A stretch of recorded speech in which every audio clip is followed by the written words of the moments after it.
I would say it's fluffy in a certain way. It's not really measurable. And what is not really measurable, companies, when they're tight on budget, they don't look into it because they want to have something where they know I take a consultant to do something with, I don't know, my inventory, for example. I know I will free up 2 million or 10 million cash flow. I can calculate my return on investment. Whereas communication stays one of these things where you don't really know what impact it has. You can only experience it in a painful way when it goes wrong. Hello and happy new year. Welcome back, listener. This is Leading with Integrity, the podcast for first-time managers and leaders working in technology-focused industries who are feeling the pressure of leading teams for the first time and are looking for some actionable advice, insights, and real-life stories to enhance their leadership skills and overcome some of the more common hurdles. And in this first episode of the year, we are kicking off 2024 by talking about communication. It's one of the most important skills to master for successful leadership at any level, at any amount of experience. And yet, so often, leaders bungle this completely. Whether they misunderstand the audience or they don't know a better way to do it, quite often, we as followers can find ourselves hearing that same party line repeated over and over again, re-emphasized, reworded, in the hopes that suddenly we will magically understand and agree with it. And while many companies are getting a lot better at the externally facing communication, there is still great room for improvement in the internal kind and the sort of team communications that go on in the majority of organizations on a daily basis. To talk us through these challenges and many more, I'm joined today by Ulrike Seminati, a former senior executive in corporate communications and current leadership coach with a focus on helping leaders to shift the way they communicate, have more impact, and bring their team along with them instead of leaving people behind in the wreckage of failed change programs. I hope you've had time to relax over the festive period and maybe even listen to our Christmas special. Do check that out. If not, it was a lot of fun. And now let's get back into leading with integrity, how to lead with impact, how and why you should get those internal team communications on point.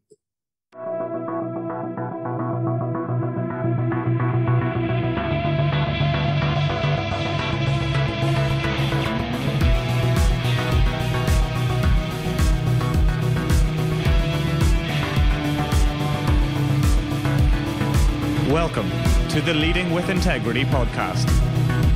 Leadership talk for the modern manager. With your host, David Hatch. Ulrike, thank you so much for joining me this morning from sunny Switzerland. It's a great pleasure to be on your show. Yeah, likewise. It's a pleasure to have you. And we'll kick off by really me just handing over to you for a few minutes to introduce yourself to the listeners, tell us a bit about what you do, your career history, and what gets you out of bed in the morning. So my career history is based in corporate communications. I've done that for 23 years as an employee, climbed up the whole career ladder until I reached a C-level position even, and was also myself in this famous ivory tower on the top. And through all these years, I did a lot of obviously corporate communications campaigns, around values and leadership behaviors and what have you, all the external stuff as well. But what I realized is how important leader-led communication is, and that this is actually where companies really struggle, because many leaders are not feeling comfortable with being a good communicator, or they believe that they will never be one, actually. Many leaders are experts in their fields. That's why they are leaders. They do not like to inspire their teams by powerful communication, because it's something they don't feel familiar with simply. And I realized that whatever objectives or goals you can have as an organization, it doesn't work without your leaders from top through the middle management down to everybody is communicating it in an authentic way, not in a staged way, which is also happening very often, especially also coming from corporate communications. And I decided I want to make a change because people feel so uncomfortable in organizations about having the feeling of there's a hidden agenda. My leader is not authentic. I do not trust the organization, or I do not trust the leadership team. And this is very stressful for people. So I'm kind of on a mission to change the paradigm, to shift the perspective on how we communicate as leaders, and also to shift to an importance, how important it is. I mean, leaders have heard that for the past 2 decades. Still, I don't see big change there. So it's getting a bit better for sure, but it's still one of these big construction zones in every organization I've ever worked for, be it as an employee or as a coaching consultant or trainer like I do now. And so today I provide training mainly, that's the main focus I have, on communicating with impact, leading with authenticity, and particularly also how leaders can lead people through change, which is one of the biggest challenges that every leader usually faces out there. Yeah, it's a funny one, communication, isn't it? Because it's so pivotal to successful leadership in any kind of sphere or industry or company. And yet so much focus, particularly at the corporate level, on communication is about the external facing communication, isn't it? And the big companies, I think, as you say, are starting to get a bit better at the internal side of comms. They're starting to recognize that. But I think in small companies, it's still quite often an overlooked skill set. Yeah, very much, because we think, or smaller companies or people in general think, we communicate anywhere every day. So what do I have to learn? Really. And it's also one of these very, I would say it's fluffy in a certain way. You know, it's not really measurable. And what is not really measurable, companies, when they're tight on budget, they don't look into it because they want to have something where they know I take a consultant to do something with, I don't know, my inventory, for example. I know I will free up 2 million or 10 million cash flow. I can calculate my return on investment. Whereas communication stays one of these things where you don't really know what impact it has. You can only experience it in a painful way when it goes wrong, you know. And I think anybody out there has seen that happening. You know, when something's communicated, people take it the wrong way. People get really disconnected from the organization. A big bunch of mistrust is coming into the organization. And then you have a real problem. And it's very hard to go back to the stage before that, let's say, bad communication or non-communication. Often it's just related to non-communication. And that's the issue. I think we do it all day long. That's why you say it's a bit of a paradox. We all communicate since we were babies, basically, in a certain way, in a nonverbal way, in that sense. Yeah, by that time, we all do it every day. And yet it's one of these skills that are sometimes totally underestimated, or people cannot grasp them very well. Yeah. Yeah. And it's interesting again, that kind of dynamic, the difference between the internal and the external. I think with the external communication, it's very easy to equate that to a return, in inverted commas, in terms of the reputation of the business, the impact it will have on the marketing, and therefore eventually the sales. But I think what's often overlooked again about the internal communication is that if you get that wrong, that can still damage your reputation externally, because, as you say, people will be less happy at work. That will filter through. Eventually they'll start to leave. And once they leave, what are they going to be saying about your company? Yeah, exactly. Yeah. It is an interesting one. I think there's a whole difference in terms of approach and necessity when we talk about communication from leadership, as opposed to the kind of communication we've all been doing since we were very small. And I think, one of the other things I've seen, we've got the good, we've got the bad. I think one particular thing I've noticed or seen in past companies and people I've worked with is inconsistent communication. And this way that it's almost kind of by hierarchy sometimes, isn't it? About if you're not at a certain level, you're only allowed certain bits of information, and people sort of wrapping their arms around their secrets and all this kind of silliness. I'd be interested to hear some of your experience of that side of things. Have you seen that in the bigger corporates as well? Or do you think that's more of a small company sort of problem? No, I think it's a hierarchical problem, as you say. The higher people up in the organization, the more they think that they have to filter the way they communicate. You know, the more they think, I can only say this or that to the audience because the audience are all employees, for example, no matter if there are 500 or 50,000, you know, there's a certain perception in the higher levels of what a normal employee can take in. And I think this is completely wrong. First of all, I think we underestimate our senior leaders, and I was one myself, and I did the same mistakes. Yeah, so I shouldn't exclude myself in this. Think that that people do not need more than the minimum information they need to carry out their job. And I think this is one of the absolute fundamental mistakes that senior leaders, especially C-levels and CEOs, can make. Because by this, they deliver just the tip of the iceberg, whereas they obviously know all the rest of the iceberg, when it comes to big decisions or even restructurings, which are the hardest decisions, obviously. Then they think we deliver the minimum of information so that people kind of get the why, and that's it. And once they are informed, as they are intelligent people, they will embrace it, but they won't. And senior leaders, the more you are up in the hierarchy, the more you have background information on these topics. The more for you things are logical that are not at all logical for all the others, because they do not have this background information. They don't have the whole history behind that. So they are coming just from a perspective of, okay, I got this information from my senior leader. Great. What's the hidden agenda? What are they hiding from me? This is incomplete. I don't feel, and people then, they make up for the rest. They fill the gaps with what they believe is the truth. And this is how you start rumors and mistrust and a real disconnection from the corporate messaging.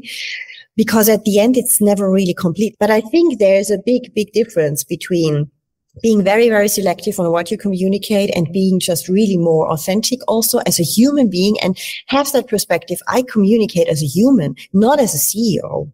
Because first of all, that's what people see. They see a human. And if then you turn into this CEO persona, you create a huge barrier, and there is the disconnect. Even before you have said the first word. So there's a lot in the communication piece when it comes from senior leaders, be it on what they believe about themselves, the beliefs that they have about communications as such, the beliefs or the habits that they have when they communicate to the whole organization. There's so much into it that I think we need to see differently and break to a certain extent to reshape it from scratch on a more authentic level that can make such a difference then at the end. There's a few things about it that have always kind of interested me, particularly about this sort of dynamic. I think the first is almost this kind of fear of sharing too much information, and this assumption that if you tell people the full truth, it's going to disillusion them and they're going to leave your business. And that kind of is a huge irony there, because in most cases, by doing that, you realize the outcome that you're trying to avoid. It's a kind of foible of human nature, I suppose, isn't it, as well, about, well, I've got this information, I'm inside the tent now, so that means I'm more important, so I'm going to keep it to myself, because otherwise I'm diminishing my own stature in the hierarchy. Yeah. And I think there has been a dramatic shift in the employee's perspective as well, particularly with all of the context of the last few years, which I talk about too much, so I'm not going to give name to it, but we all know. And priorities have shifted, haven't they? People see work in a slightly different way than they did before. They've experienced it differently in recent years. And I think a lot of people's eyes have been open to the possibilities that involves.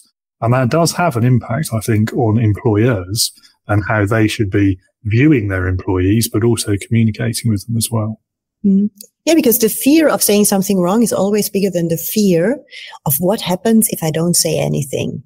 And that's a paradox. If we look at it rationally, it's absolutely not logical. But I don't know, emotionally, we react exactly like that. Because for sure, we get rather told off by our colleagues or by the CEO. If you as a chief operating officer have said something wrong, you get more told off than if you have not said anything at all. And that is pretty odd, actually, because we leave then this whole stage open for assumptions that are never, ever true, never really the right ones. How can they be also? I mean, and I think, like you say, there is a difference also in the organizations out there, that we haven't had a situation that is different than like 15, 20 years ago, for example. More and more, at least in Europe, we have this phenomenon that we are lacking employees. We are lacking qualified employees, especially. And we need to care as organizations about the people. And caring about the people means to build a connection. And a connection you can only build when you build trust. And trust, in turn, to make the whole chain up, is only built when you're honest and authentic in the most, in the broadest sense possible, because then a human connection happens. And especially younger generations long for more human connection. They are not satisfied with just having an interesting task and then they do that for 10 years or 5 years or 20 years. It's no longer like that. People need to be kept on board. And we need to learn as leaders how we address not only the head, but the heart.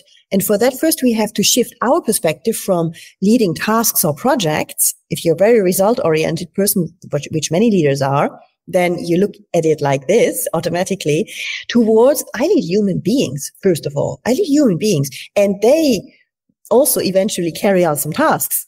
But after all, the first thing I have to keep in mind, it's about human beings. And when you lead human beings, you do that differently than you lead tasks. You know, if you have a family, you will lead your children, if I use that terminology, in a different way than you will lead your employees, because your children, you see them obviously as human beings, first of all. Whereas the employees, and there's always this kind of behavior that we have at work that we show, and that helps us to hide behind something, behind the role that we give ourselves, the image that we want to convey in a certain way. And that builds a lot of barriers. And how can people ever be encouraged, to show more of themselves, to bring in their full personality if leaders don't role model it as well? And they have to take that, let's call it a risk, because it feels like that for many of them, to be bolder, to be more authentic, to show some vulnerability, even if they're used to show up as the perfect leader. I know it all. I have competencies, 30 years of experience, and you just follow me attitude. You need to go away from that to something that is just more connectable, I would say. Yeah, very true. And I think, even if we did take that kind of the result-oriented approach and we only think about really reducing it to what do people absolutely need to know, even then, and even like 20 or 30 years ago when that was the norm, it still wasn't, I think, the best way to do it, because, we've alluded to it already, but context is really important. And if you want to really be able to leverage the creativity and the ideas and the innovation of all of your people, then you've got to fill them in on the context, the full picture of what you need them to do, why you need them to do it, what the wider goals and strategy are.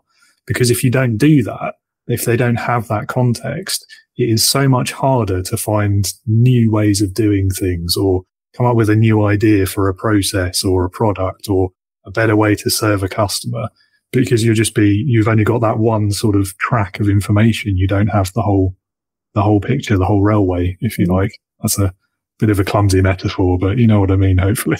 Yeah, I know what you mean. I absolutely know what you mean, for sure. Yeah. We've mentioned trust as well, and I think we're talking really around this idea of building buy-in as well in the employees, in the culture, in the team. So what would you suggest leaders could do to shift more in terms of their communication towards a way that helps build that trust and build that buy-in?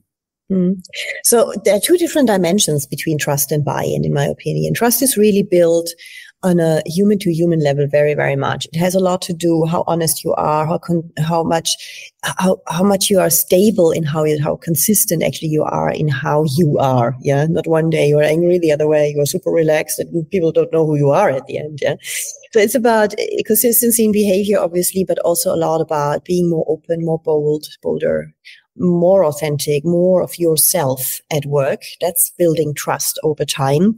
And obviously sticking to promises is kind of a no-brainer, but sometimes it's not possible. But then it's also about being open about it. Okay, I promised you that 6 months ago, and I was really believing that I could deliver it. But finally, something else came in the way. And that is what's happening in reality all the time. But being open, again, more transparency leads to more trust, for sure. Less transparency always leads to mistrust, always leads to the suspicion of having hidden agendas, and that's not helping. Buy-in is different. If you're trusted, it's easier to get buy-in. Yeah, it can even be an automatic reaction, but there's a bit more to it, especially when it comes to change, for example. Then trust is often not enough. People will not blindly follow you just because they trust you, because people also have their own motivations, they have their own fears, and when it comes to change, there's so much insecurity in that. then many profiles, actually 70% of the profiles of human profiles worldwide resist to change. By nature, we are like that. Yeah. And if we are like that, like change resistant in a way, because we love to have stability and safety, then we will not change that, because that's on the bottom of our heart. We are like that. And it's important to understand as a leader, when you are coming from the perspective of, oh, I love results, I love to win, I love success, I love performance, I'm ambitious. And when you come from that perspective, then automatically you shape your message to the only person who will never get it, and that's you. So, yeah. And if you think what is logical to you must be logical to anybody else, you're fundamentally wrong, because it's not like that. And we all have experienced the fact that we were sending out, I don't know, a 2-line long email, so nothing, thinking, what can be misunderstood here? Nothing. And everything was misunderstood, or nothing came back, no reaction. So we always think that we have the logical view on things and that is the reality. And I think it's important to understand it's not the reality. It's just your reality. So you need to see people come from very different perspectives. And I think as a leader, if you want to create buy-in, you need to think like a sales manager, and you think about who's in front of me, what is the personality profile, what are these main key drivers. And there are very big differences between result-oriented people, safety-oriented people, people-oriented people, or people who love just new things, for example. If you go into these 4 big directions and understanding where you are, and then understanding why the others are, and then you get a first idea of how, or that at least, that you should communicate in a much more audience-oriented way, instead of coming from your perspective and thinking that's logical. Many leaders, what they do when they are not feel like their message is not landing, they say it again using even stronger words, but in the same direction. And they make it worse. Because if the first set of words, like, I used the example, performance, success, and all of that didn't land, it will not land if you reinforce that message. It will even scare people more. So you need to change the dictionary and think about, who am I speaking to? What do they need to hear? What is motivating them deep inside, in their heart, not in their head. In their head, they understand you. But the head is not the thing that will help them go with you on a change journey with a very uncertain outcome. You need to touch their heart. Yes, I think there's a lot to unpack there, but I think there's two aspects I think I'll mention. One is, if you're going to do that successfully, you have to really know and understand your people first. And that brings us to what I think is the most important aspect of communication, which is listening. Asking the right questions and then listening to the answers and really taking that on board, which is, again, something that a lot of leaders, a lot of managers struggle with. And I think the second aspect, I think that's quite interesting to me as well, is this idea of authenticity, and the kind of the other side of the coin with vulnerability is something that a lot of leaders really struggle to do. They feel, particularly the sort of later career leaders, shall we say, I think if they've got to that point in their career without having done that before, it can be a genuinely really scary thing to try and do. And they can feel like, well, if I show weakness, then I lose my authority as a leader, I lose my ability to lead, they're not going to respect me anymore. And all these kind of obstacles get thrown up. And I'm sure you've heard them as much as I have. So what would be your best advice, shall we say, to someone who's experiencing that, and how can they sort of ease themselves into being more authentic? I would say go with every change, because that's a behavioral change. Go in little baby steps. Obviously, you don't have to shift to now being suddenly a completely different person, which is maybe the real one then, instead of your leadership persona, which you have applied for 30 years or so, or 20 years. Go with little baby steps. Also for people, it would be really shocking and really strange. I mean, obviously, what happened to you? But do just small things and try that out. I can give you an example. If you present at your next leadership meeting, for example, in front of your 50 top leaders or your 200 top leaders, whatever it is, doesn't matter really. And it's a situation, let's assume it's a situation that you're used to, but that you never really felt very comfortable with. it's not really your cup of tea to present there. You know that you're maybe not the most inspiring speaker, even if you are, you're familiar with the situation. So it's okay for you, but you might not feel absolutely great about it. And what you did for the last 15, 20 years or forever maybe already is that you showed up as somebody who's really confident in presenting. You try to be someone who's confident in presenting, and you stood on that stage with that attitude like, I now want to look like someone who feels good about that. That's inauthentic. Yeah. So for sure, you do not want to come on that stage with the attitude like, I'm miserable. And actually for the past 20 years, I played a role and I have to tell this to you now, guys. You will not do that. And it's also not leading, obviously, to the goal that you might have in mind for that. But just saying one little sentence, one little thing like, hey, I'm really happy to stand here in front of you now. But you know what? I wasn't sleeping very well this night because I was a bit nervous about the presentation today, because there are some really important key elements in there for me that I want you to embrace, for example. Just admitting a little thing. And then you can do your presentation. Just do it like you always did. But try a little thing where you unveil a little bit that you felt a bit vulnerable, that you might have been nervous or you haven't slept very well or something like that. Just one sentence. And look how it goes for you, how you feel about it when you're doing it. Obviously, it will be strange and unusual, but also check and get some feedback, and you'll get it probably automatically. If you have never done that, you will get the feedback immediately. People say, oh, it was really nice. And, oh, it was really great to hear from you because I also was really nervous. People suddenly will admit as well that they were maybe not feeling great in this very moment or in a similar moment. And you'll be surprised how much connection you already create just with one sentence, with admitting one little thing. And I think then you can build on that and just become more natural in different situations. Always when you feel like, I know that feeling too, because I did it as well. When you feel like innerly straightening up to something that you aren't, when you feel that, that's the moment where you can really think about, but how am I feeling right now, really? And is there maybe something that I can admit without feeling like I'm the weakest person on this planet, which you certainly aren't, because you're in that leadership role. Yeah. You do it so long, successfully, most likely. That's why you're there. So it's a balance between accepting yourself as you are and having a level of self-love that must be higher, because you must accept yourself with the flaws and not without them. And then being able from that perspective to show some of them here and there and to see how it goes, mini baby steps. Try it out and shift a little bit more into a warmer direction, a warmer personality that you are inside of you. We all are somewhere, and you have to dig it out, maybe deeply dig it out for some who have buried it for such a long time. Yeah, I think that's good advice. And I think the public speaking example is especially powerful because it's so common that people are afraid of that. So you're going to probably 9 out of 10 people in the room, if you say something like that, are going to immediately empathize with you because they've probably been there or they have that same fear. So yeah, and I think that speaks to the other powerful aspect behind authenticity.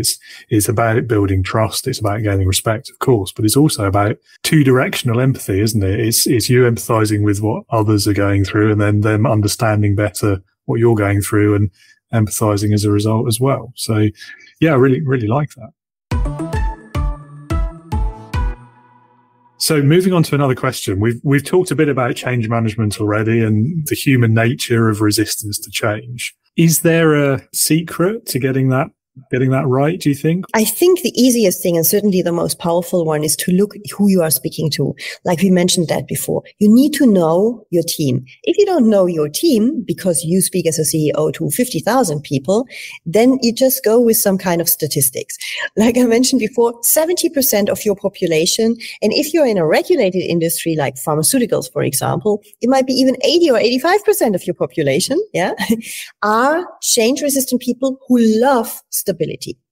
If you communicate with words like performance and ambition and success and growth opportunity and what have you, the people will not buy in with their heart, and worst case, they will shy away from that. So you need to change your wording to who is in the audience. If you have a smaller team, you might reflect that a little bit differently, more differentiated. You might want to adapt it in one-on-one sessions differently, but let's stick with the bigger group because that's the more complex situation in a way. Let's think, okay, you have a majority of people who will not like these words. You have to address it with different words. And I have rarely seen senior leaders really doing that because they come from that perspective. They love success, growth, and ambition. Yeah, that's most often their profile.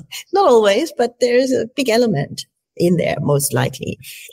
But you need to change the dictionary to something different. Instead of saying, oh, that's a wonderful growth opportunity, we will increase our sales by 20%, and by this we'll be more competitive than ever. You have used words like competitive, sales, ambition, growth that are not compelling to most of your audience. Instead of saying these words, you can say, okay, it's a growth opportunity, but you don't put so much emphasis on the exciting part of the growth. It's a growth opportunity. And because of this, we can most likely create more business continuity in the future. And this in turn will help us to secure our workplaces here in this site or in this country so that we can go for a more stable future in the next 6, 12 or months or 3 years without promising too much, but saying that is our aim. We want to create more continuity. That's one of these words that people are able to hear and to embrace. Because that makes them feel like, okay, the intent behind that is not just to make more money, more profit, more all of that, which it is maybe for some people, for sure. But it also has a side effect.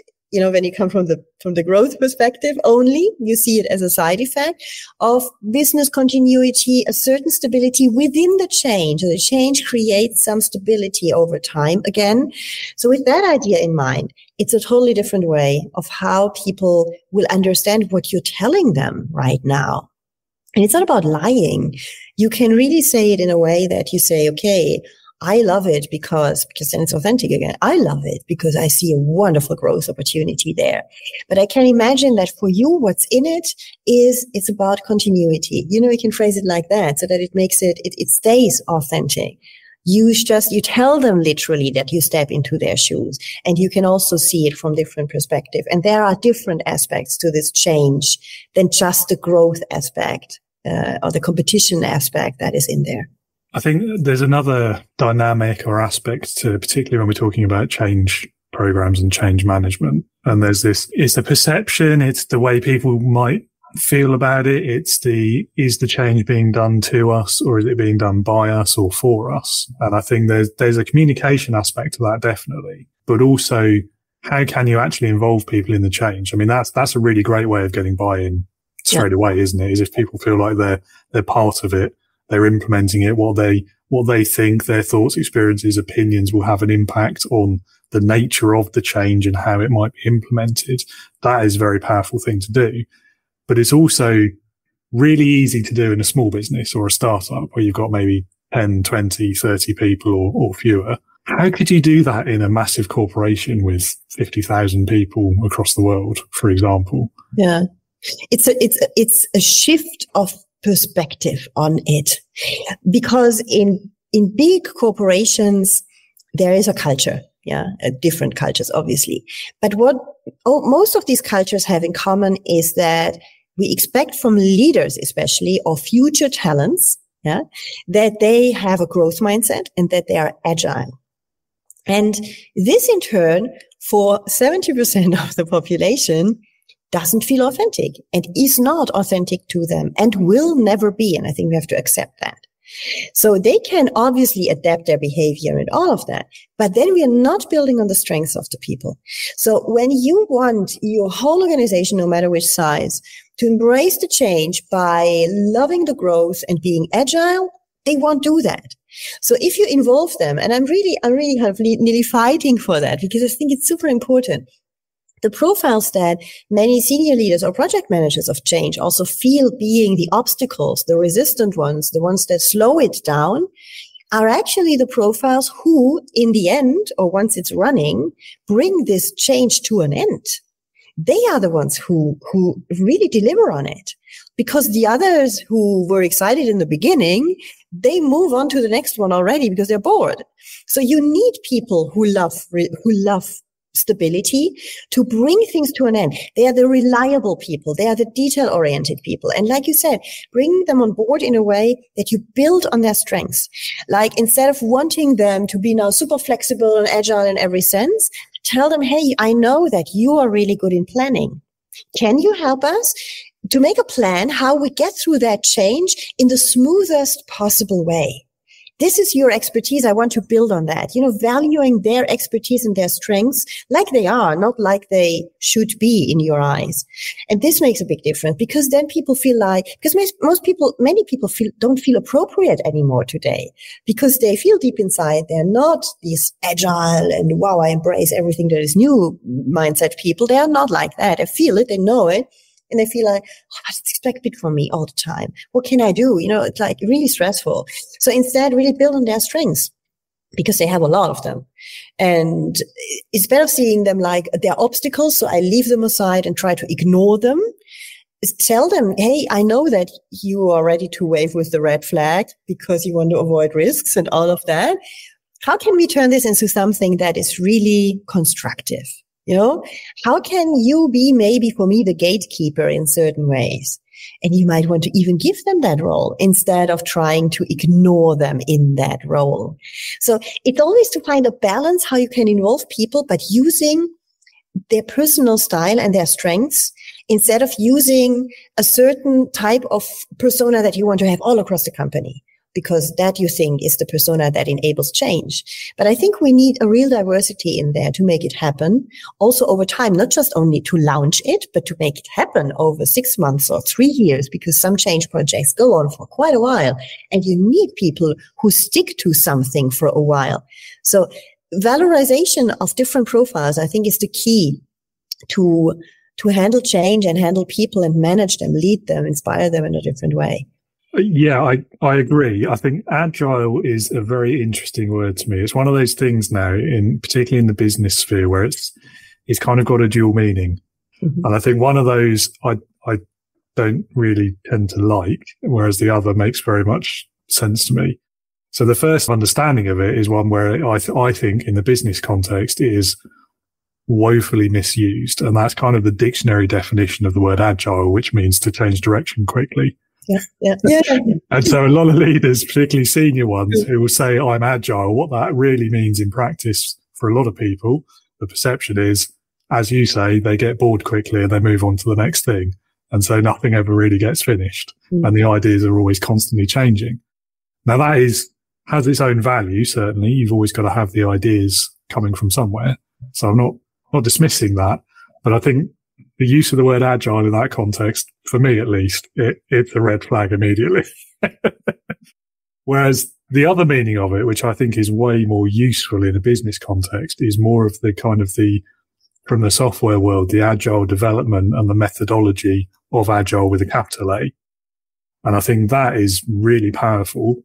And I can see the applications to change management as well, especially if you're talking about an internal change where you want people to start working in a different way.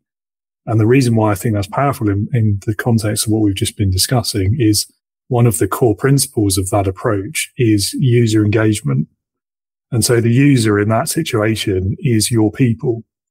So getting them engaged with the process, understanding what their pains are, what their needs are, what their opinions, views, all these things, that can be really powerful to making a change successful because you're gathering that information in a certain way and you're then using that to help structure the program. The second thing I think that jumps out to me there from what you've said, and you've actually mentioned it as you were talking, is about getting that change to stick for the long term. And that I think is where so many of these initiatives go off the rails. They run out of steam. I like what you're saying about getting people involved and playing to their strengths.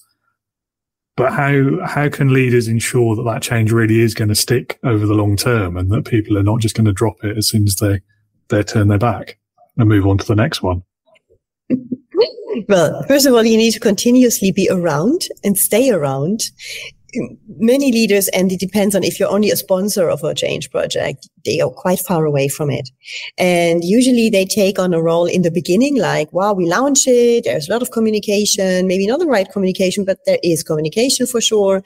And a lot of things are done. And then they think, well, when people have understood it, they will just work on that forever.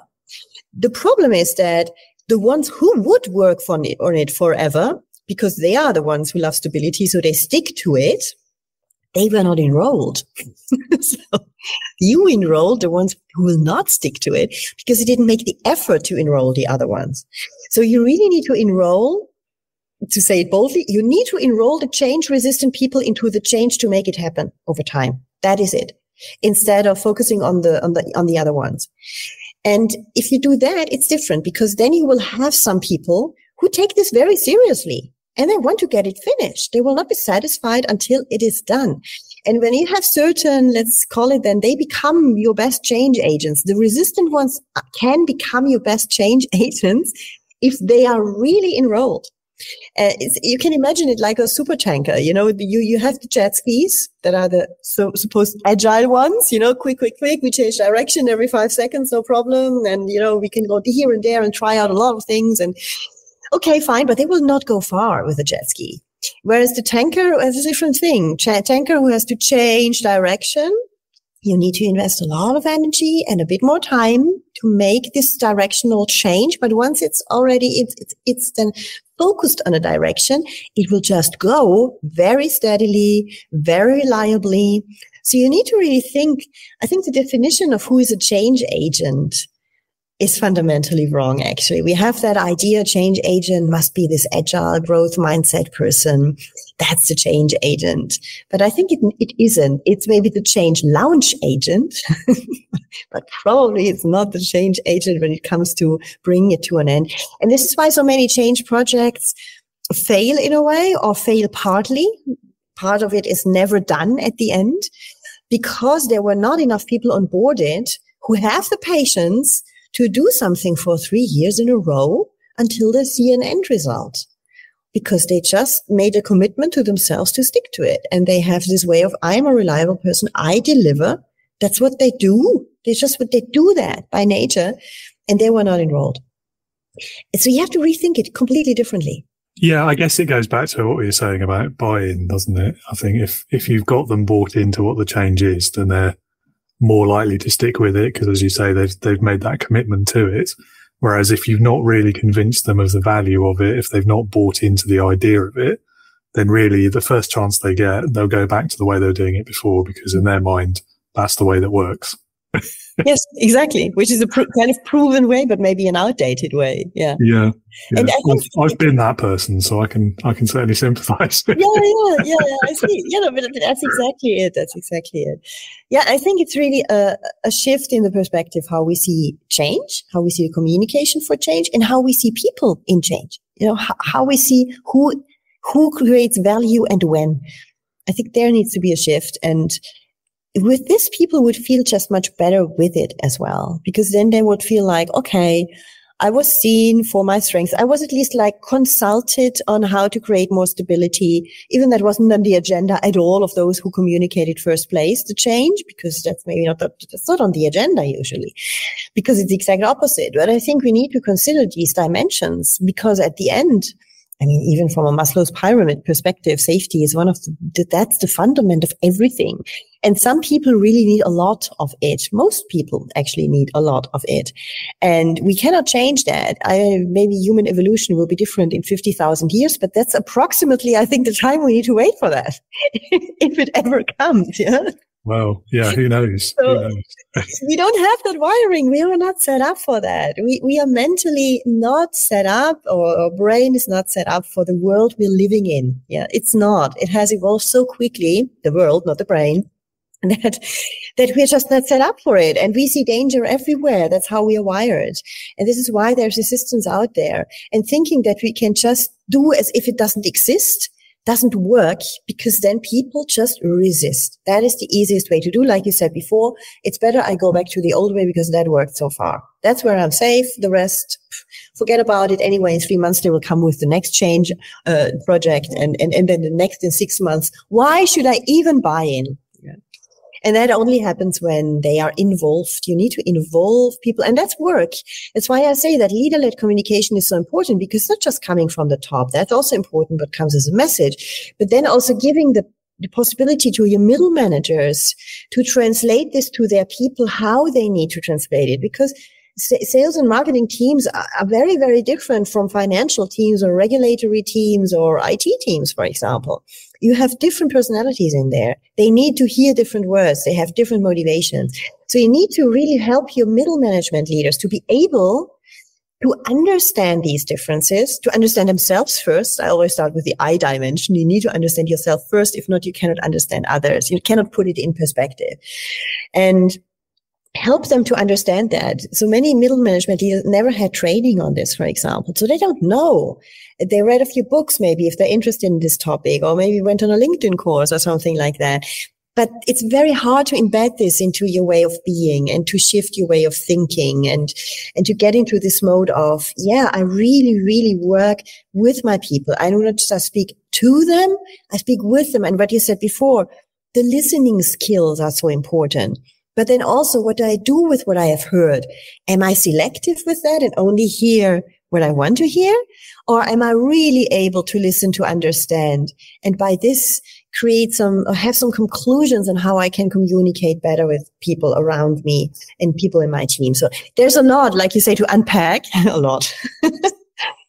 But I think if there's one takeaway from our discussion, I would say really the takeaway would be you need to work on it. It doesn't come by itself. Good communication does not come by itself. There are a few gifted people, and it's a mini minority that is really gifted in how to communicate in an impactful way, in a way that really, really gets through to people.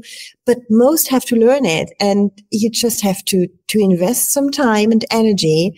But it pays off, really. It pays off a lot in terms of how people collaborate with you and how much they actually deliver at the end in terms of their knowledge and input and ideas, and all of that comes with it as well. Yeah, indeed. Just one more thought on change management before we move on. And it's something you mentioned just then when you were talking about the not bought in and the way the kind of the dismissive, I'm not going to bother because they'll have another change program again in 3 months. And that made me think of this problem of change fatigue and that whole other aspect around not just managing each individual program, but actually the series of programs, the strategy, the how many changes in a year are too many, and having that in the back of your mind as well could also be quite an important tool, I think. Mm-hmm. Yeah, I totally agree. The change fatigue is a big problem, and it removes obviously any credibility in the next change, because you think it's anyway, already the change as such is not sustainable as change, because change is already outdated before we even have started sometimes.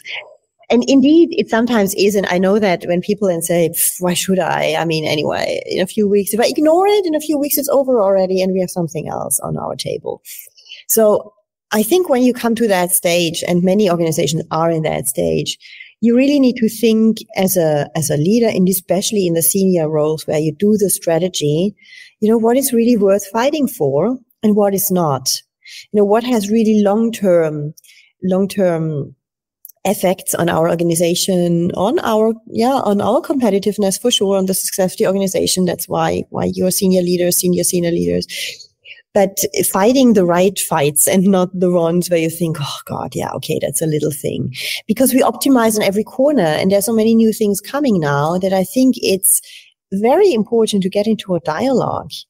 And, we have often now committees in companies who care about diversity and inclusion. That didn't exist 10 years ago at all. Now it exists in every big organization. Why not having more people who help people get through change? Platforms where people can express their frustration as well and say, hey, this is just too much. Sometimes people just need to be listened to, seriously listened to, and not just on the surface. Yeah. Why not creating more space for that? Because when they get off this frustration, then they can create a bit more energy again to something new. Sometimes people stick so much to that thing because they have never expressed it that it just goes all over and harms every single thing they do, and they get into a very passive way of working. Yeah, 100% agree. There's this kind of phenomenon, isn't there, of almost like stigmatizing negativity to the point that, we don't want to hear your bad thoughts about it. And And you're right. I think people sometimes just need to be heard, need to have that opportunity to vent even sometimes. Yeah. Because if you don't hear out the negatives, if you just say, I only want to hear nice things about this project, then all that really happens is they internalize that. And then, as you say, all of those things then happen. Yeah, exactly. Because it's permanently in their brain. Yeah. It's running like a little chatterbox that is negative in their brain about exactly this project.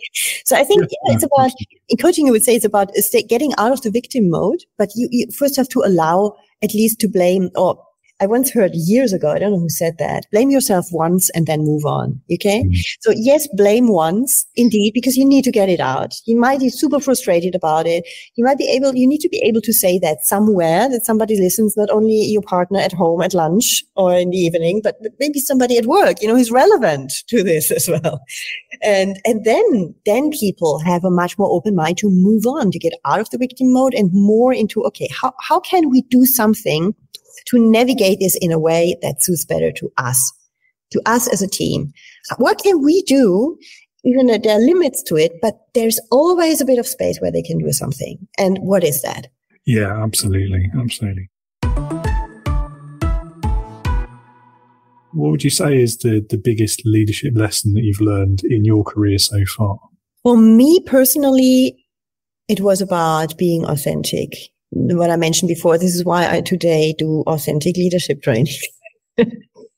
Because the fact that you are not, because you think you have to fit into something, means that for yourself, you never feel good enough, because you tell yourself by this permanently that your true self isn't good enough, which means you diminish your self-esteem, which means you diminish your self-confidence, and you create a negative spiral around being authentic because you think you're not good enough.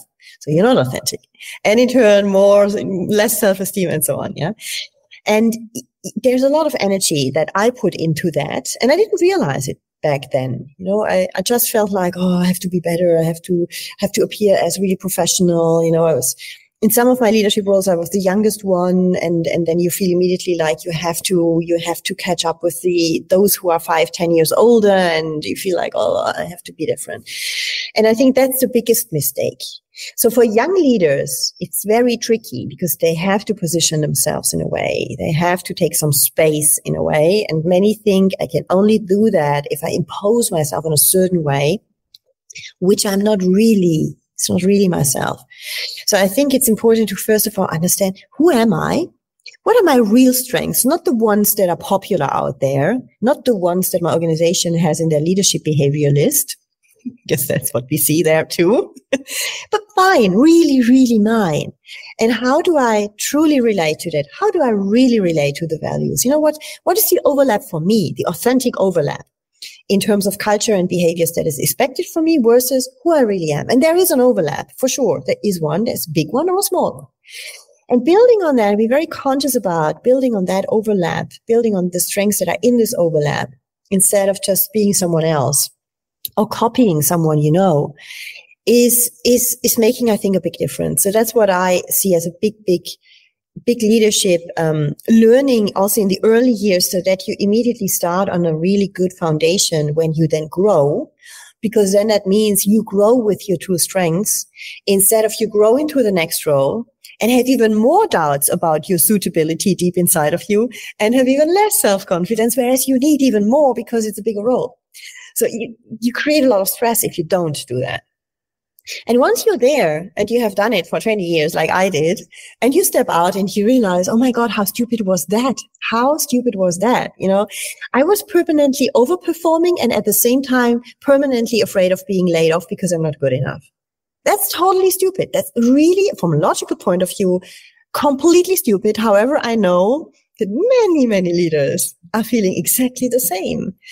And because of this, we do things that are not truly ourselves. We try to be different and all of that. And I think it's really important to understand your motivations, to relate to goals from your authentic perspective. And the why a goal is important or compelling might not be your why. And you need to work on your why and to understand why you're doing that, which is a totally different reason from what is told to you from your hierarchy. And you don't have to communicate that, but at least you have to know it. So that's what I would say when it comes to being a good leader and not burning out inside because you're not yourself, you need to find this authentic leader in you. And it is always a balance between who you really are and who others expect you to be. And if there is no overlap, you really need to change the environment. You know, you cannot thrive in an organization where there's no overlap, or a very, very small one.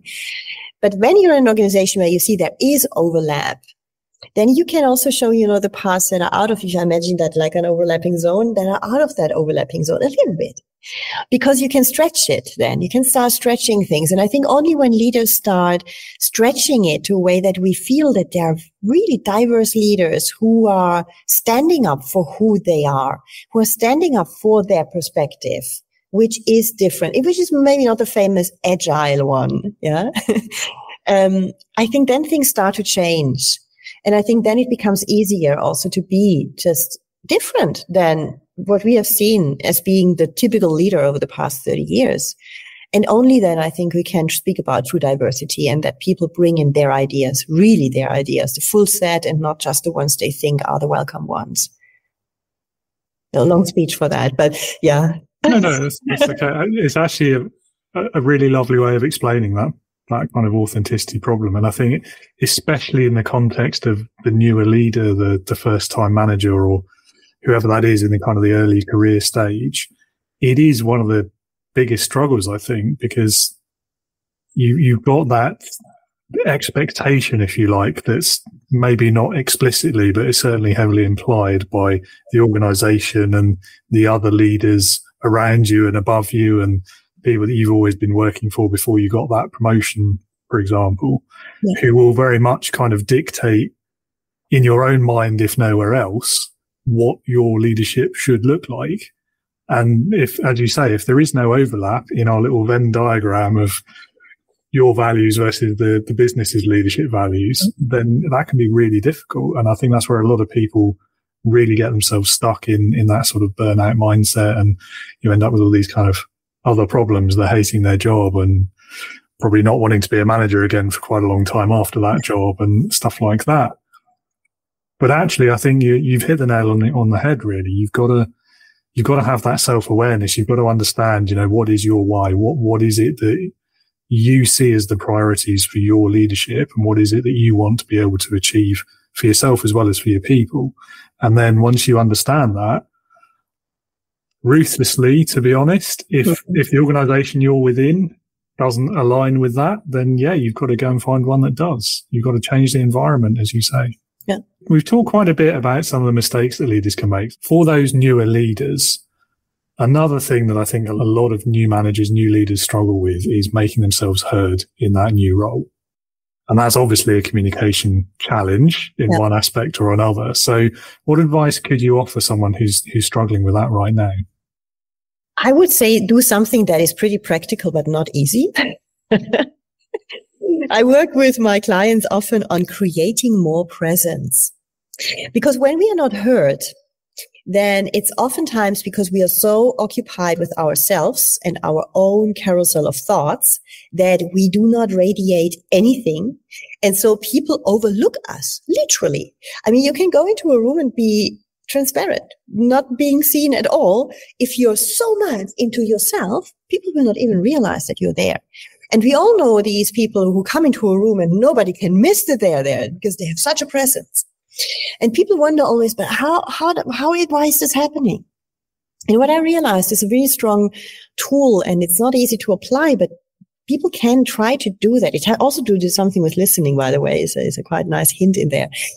But it's about being fully present in the moment in what is happening, and being aware that at this moment, for sure, all the thoughts in your head are going off. Imagine imagine you present in front of a group, can be only 10 people or 5 people, normal meeting, but you have to present something. And when you do that presentation, while you permanently think things like, oh my God, have I put this on the slide? Oh no, there's a typo. Oh, I shouldn't have done that. And again, I haven't said this strongly enough. Oh no, I forgot that message. What was that again? And this person is looking oddly. Oh my God, they're really doubting. I'm sure that they are bored. Oh no, I'm really bad. This kind of thing. And when I say it, everybody recognizes this kind of thought stream that is actually going on while we speak. And because we do that, we certainly send out messages because we speak, but energetically, everything turns back to us. Everything I could radiate turns back to us because we are so focused on ourselves. We are so self-aware in the negative sense that we think of, oh, how do I come across? Do they listen? Full of self-doubts in this moment as well. And that is when people do not believe us. We lose all our credibility. Why? Because our body language shows that we are not convinced about what we are saying. We will automatically, if we stand, we will take 2 or 3 steps back. We start potentially even hiding, if possible, as much as possible behind the screen, if there is a physical one, or behind some kind of furniture, if there's any table we can be behind. We do these things then. Whereas when I say to people, okay, you cannot just switch that off in your mind, would be really great, by the way, if you could do that. But what you can do is to shift your focus. First of all, be a bit aware of what's going on in your mind and listen a bit to you, because it first of all creates some awareness of the amount of self-constructive thoughts you have in that very moment when you're not heard. You have a lot of self-constructive thoughts that are nourished by the fact that you are not heard. That confirms it again. But shift your perspective in the sense, I want to listen to my audience. If it's in a one-on-one discussion, it's really listening in the true normal sense. You listen to the person carefully and you listen to understand. You do not, and that's the difference, listen to respond, because then you're shaping already your answers, your questions, and all of that. In a meeting where you sit around a table, it's exactly the same thing. If you think about your response because you feel the pressure, I need to say something intelligent now. I need to ask a clever question. Yeah. Because especially as a young leader, a young person, you think that. In this very moment, you're not listening. That means you're not present. Yeah. That means people will not realize that you are there. For sure, they see you. But when you then start speaking, the chance is high that you get interrupted. Somebody else is speaking at the same time and you will shut up. And we all know that situation. And that happens because you were so much occupied with yourself that you didn't create any energetic presence in the room. So just have the courage to have a blank, to spontaneously say what comes to your mind right then. Because if you carefully listen to what is really going on in that room, also listening to the, nonverbal cues, understanding if there's tension between some people or buy-in from others, we see that if we want to see it. We see that really. So if you're really there to understand the discussion in all its dimensions, you will automatically come up with probably quite a good comment or answer to it when you have the opportunity, and you will be listened because you were there. And if it's in a big group, well, you don't have people speaking to you. You speak because you present in front of these people, or even if it's just 5 and you present, the others usually don't say anything. But they convey a lot with their nonverbal communication. They convey a lot. And try to shift your focus on, instead of having this thunderstorm in your head, shift towards looking at them, creating eye contact, asking a question here and there, listen really to the answers, create connection, shift always the focus to creating connection, not to presenting, not to sending a message, not to appearing in a way, but to create connection. Think bi-directional. Think like that. You want to get something back. What is this? What you get back? And that helps you to not to be too much in yourself, and that creates more presence. And that helps you in turn to be heard, because if not, you're not heard. Yeah, I mean, a lot of great advice there. The catch-all, the heading, if you like, of building more of a presence, I think is really the core of that and the best piece of advice there, because I mean, as you say, it's giving people a reason to listen to you almost, isn't it? Which, a lot of us would assume because of the role that you hold, you're automatically entitled to that. But That sadly isn't always the way people work, is it? No, we respond to these nonverbal cues. We feel that energy. Yeah. I mean, consciously, many people don't feel it. They have no clue. They would even deny maybe that this is there, but it is there. And yeah, we feel that. We feel presence or not. So just be there. Be in the now, the famous now. Yeah? It's a big secret. I realized that made for me the biggest change in everything that I did when it came to public speaking is just being there in this moment without putting myself pressure on what I say. And I just say what comes out of my mouth. And quite often I'm surprised what just came out. And I wonder, where did that come from? But it came from a place of authenticity. It came from the heart. It didn't come from a overthinking brain that has pre-shaped it strategically and everything. And then it doesn't land. Yeah, I mean, from the perspective of authenticity and honesty and all of that sort of thing, you don't have to think too much about the truth, do you? So yes, that's right. Yeah, absolutely. If you could go back in time and talk to yourself at the start of your career, what advice would you give? I would really give this advice: be clear about your own objectives and shape your career at your terms. Don't just accept to be dropped into a certain role and you were lucky and then you do it forever. Be very clear on what you want. And if you feel like, yeah, but to get what I want, I have to do risky things like changing the role because I'm not in the right organization here, but I'm a person who doesn't like change. This is likely. Don't stay there. And to not stay there, you need to be, again, really be clear on who you are and understand, yes, I don't do that because of the safety idea. But finally, maybe I can look at this from a different perspective. And finally, if I look at it very carefully, I may be safer in a new place, which I don't know because it better fits to me than the place where I am right now. So try to find your motivations for yourself, for every goal that you have. Some goals are for us just the logical ones because we need to achieve them to go to something else then later. And maybe we don't feel very much emotions about this first goal, for example. So be always clear, why am I doing that? What is my personal motivation? And it's not what's modern out there or now up to date or something. It's yours.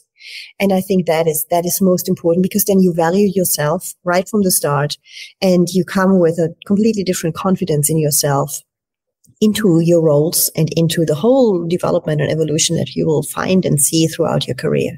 Love that. Yeah. It's very similar to building that self-awareness early, isn't it? And part of knowing yourself is knowing where you want to go, as you say. So yeah, not many people do that, I suspect, even at later stages of their careers, let alone right at the beginning. Yes. Yeah, absolutely true. Absolutely true. Yeah. So great advice for whatever stage of career you're at. Yes. Leadership Heroes. Okay, well, time's been flying, so we're obviously having fun. And I've only got one last question for you, which is my favorite question. So I ask everyone this same one. And it's called Leadership Heroes. So if you had to pick one person, and they can be anyone you like, it could be alive, dead, past, present, real or fictitious, who in your opinion would perfectly embody leadership, who would that person be and why? I was thinking about that question and I couldn't find an answer. You know why? Because I think it doesn't exist. I think the perfect leader doesn't exist because actually the perfect leader would be such an intangible persona that it just won't work. I think the fact that leaders are good in what they're doing from very different styles. I think that makes a really good leader, but not the perfect, nobody's really embodying it in a perfect way. You can have an inspiring speaker, but it's maybe not a perfect leader. You can have a person who enabled me very much in my own role, but it's maybe not the perfect leader because then she wasn't maybe always strategically or defending our team enough, for example. So I couldn't find a person. And when I was really thinking of it, then I thought, but actually that doesn't exist. That's maybe I don't find it. And I think maybe striving for that is maybe not the right thing because that puts you under the pressure of no longer being yourself because nobody is perfect, as we all know. And because of this, I think I have no answer to that question from that perspective because of that. Okay. No, I'm laughing because traditionally there's two camps when it comes to answering this question. One of them that you're in, which is to say, well, there's no such thing. I can't think of one. And then the other is they get overexcited about all the various possibilities and give me a list of about 20 people, which is why I've started saying one. Yeah, exactly. Okay. So if we change the word perfect in the question to best, would that change your answer, do you think? Yes. I mean, I had one lady who was leading me like 10, 15 years ago or so. And she was by far the best leader to me, the leader I ever had, the boss I ever had, actually. And what she did extremely well, and I think this is, even but back then it was relatively unusual. Today it's this preferred leadership style, but that many leaders do not apply, actually, because it's work. She did a lot in terms of leading like a coach. That means she was really always, when I came to her with a question, she was never answering my question. But she was always in a very encouraging way helping me to find the answer myself. And that helped me to grow tremendously fast with her help. And I think this is a wonderful way of leading it. And she did it in a very natural way and in a very friendly way. You know, somehow I felt safe with her. At the same time, I didn't feel like being observed if I now find the answers, because they can go wrong. And I really liked that a lot because she was very calm and very reflective. So she was very competent at the same time. So we felt that she would have the answer. She would have her answer, but she gave space to me or to all the others in the team as well to find our own and to try it out even, to potentially make a mistake, but to learn from it. And I like that very much. That was really a great leadership style that I had a chance to experience for 2-3 years. And even looking back, it was, I think, one of the turning points in my career as well. Also in terms of how I was seeing me as a team member, because she was valuing my ideas. She was valuing my solutions. And that was super helpful for me to evolve in a job that back then was for me very uncertain, very new. I wasn't really sure if I can succeed in this role. And it helped me a lot to succeed in this role because she was not teaching me anything. She was helping me to find solutions. And I think that's a great leadership trait. I agree. And I also agree that it's incredibly difficult to do, or at least do well. Yeah. Yes, because obviously you want to save time and you think I have the answer. Yeah. Just do it like that. Go for it. Yeah. Yeah. I mean, that coaching approach is one of those things like if you're a full-time coach and you do it as your career and you're outside of the organization, it's fairly straightforward. It's not always easy, but it's fairly straightforward. But if you're actually part of the organization and you're the leader at the same time and you're also trying to effectively be a coach to everyone in the team, that is extremely challenging. And I can only applaud having the skill to do that as well as this lady did, because you kind of have to detach yourself from the problem a little bit in order to do that effectively. But if you're part of the company, you're part of the organization, that's so difficult, isn't it? Because of course you're going to care about Yes, absolutely. And that temptation, as all managers have at one point in their career, to just go, well, give it to me, I'll do it. I don't have to. Yes, because they usually are very task and result oriented. And you have to overcome that. You really have to hold back on that very, very much if you want to give space to people to develop. But I think that's what good leadership is about. That you know that you have the answer, you could do it quickly. But at the end, you do it all, and your people will never learn. Also, so I think it's complicated and it really takes more time. But I believe that it takes off, or it pays off over time because your people will stay longer. So you don't need to teach new ones on their role when they change, and they will also come up with solutions that in turn might really help you. They might really become very, very competent in certain areas where you aren't. So you create a totally different depth in terms of knowledge. Yeah, definitely. I think it speaks to one of the things I think that is a big difference between good and bad leaders as well, which is it's almost like this question of dependence versus independence, isn't it? Yes. And if you're the sort of leader that if you're not there, the team can't get any work done because they're completely dependent on you for decision making or direction or whatever, then ultimately you're not really serving them, yourself, or your organization, because you're creating that choke point, aren't you? Whereas if you're more of this approach we're talking about, the coaching leader, the supportive one, the obstacle remover even, where you're helping people to become more independent in their roles, better at what they do, better at problem solving, then I think that's the mark of a really great leader, is if you're not there anymore, the work is still done to the same or better standard. Yeah, exactly. Yeah, great. Well, I'll let you off. I think we did answer the question eventually, so well done. Thank you. I totally see where you're coming from with the word perfect, though. That's partly why I put it in there, just to see what people say. So, and we're pretty much out of time. So the only thing left to ask you really is if any of the listeners, and I'm sure many of them are, interested in learning more about you and what you do, and perhaps working with you or reaching out, is there a website or similar that you'd like to point them towards? Yes. So it's my name, complicated, unfortunately, ulrikeseminati.com. ULRIKESEMINATI.com. And there you can find programs for businesses, because I do in-house trainings for sure, and coachings and keynotes, but also programs for individuals that will start in February. Where it's about little 90 minutes sections where people can have little trainings on communicating with impact, for example, using nonverbal cues for impactful communication, leading people through change and all of that, touching on many things that we have heard today, but going into doing this in terms of training and exercises.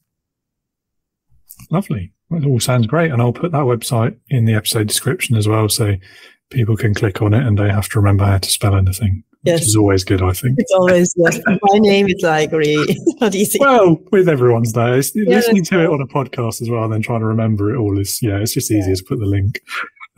Excellent. Well, thank you so much for being with us this morning, Ulrike. It's been great talking to you. I've really enjoyed the conversation. I hope you have as well. Yes, I did. It was fantastic to speak to you, and we went into a lot of different dimensions. We did, didn't we? Yeah, it was good. Really enjoyed that. Well, thanks again, and have a great rest of your day. Yeah, you too. Thank you. That was an extremely useful conversation. Loads of great experience there and advice for how to improve communication in your organization. And I hope you'll be making good use of that. I know I will be. Ulrike, thank you again for your time today and for sharing the benefits of your experience and expertise. And thank you as well for being with us today, listener. As always, I very much appreciate your time and your engagement, especially those of you who have been leaving some excellent reviews for us. If you would like to learn more about Ulrike and what she does, as promised, I've put the links to her website and her LinkedIn profile in the episode description, the show notes. So feel free to click on those and reach out to her. I've no doubt she'd love to hear from you. And if you are a new leader or manager or working in a tech-focused industry or a tech-driven company and are feeling the pressure of leading that team for the first time, then I am here to help. It can be lonely in leadership, lonely at the top, as they say, and there are few affordable options when it comes to leadership development, especially for the earlier stages of one's career. One of those options is my online leadership community. It's called Integrity Leaders. It is currently available with a free, no obligation 60-day trial. It won't even ask you for payment details when you sign up for that. If you'd like to join us or get more information, then you can drop me a message on LinkedIn. You can email me, or you can visit www.leadernotaboss.com to sign up to my newsletter, get access to additional resources, including a direct link to my calendar and more. And all of those links will be in the episode description as usual. Join me again next week. I'll be talking to Matthew Pezon, CEO, former chemical engineer turned real estate investor, now owner of 200 apartments and teller of interesting stories about his leadership lessons learned throughout a quite unique entrepreneur's journey. That's all I have for you today, listener. Thank you for being with us today. Thank you for listening or watching if you're on YouTube. Happy New Year again. And until next time, be a leader, not a boss.